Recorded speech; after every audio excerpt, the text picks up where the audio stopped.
This is the structure of almost every tabletop game. You start with a pretty simple opening. Think of Settlers of Catan.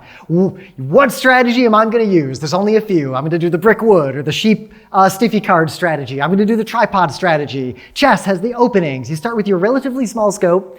You expand bushiness as the game enters its sort of critical phase. And then you get to the point at the end where you're deciding which victory point buildings to build, or like whatever prestige thing happens at the end of the game. Or you're figuring out who comes in first and then the game suddenly ends.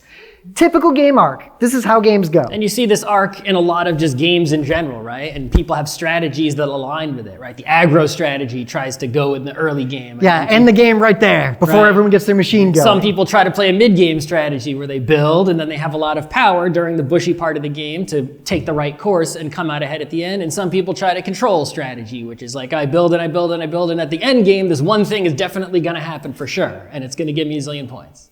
Now, here's where we're going to see where the player is the problem, because there is another graph for the same game, and that is the classic game art as perceived by a fool. So games have an actual level of bushiness, meaning you can do anything the rules say. Just like physics has an amount of bushiness. I could kick the table over, I could run away, I could start screaming, I could sing a song. There's a lot of things I could do on stage.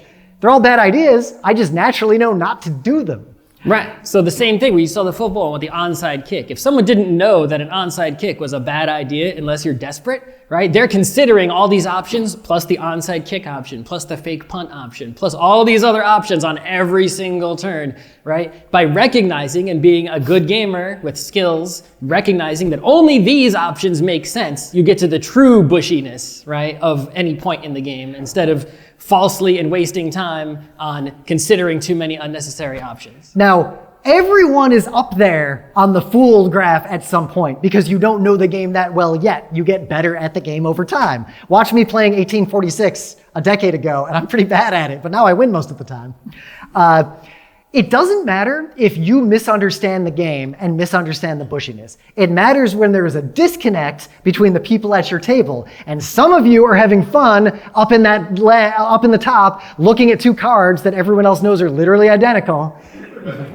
And when there's that disconnect, it is very hard for these people and these people to share a game together. And the people above you are going to trap you in the valley of despair.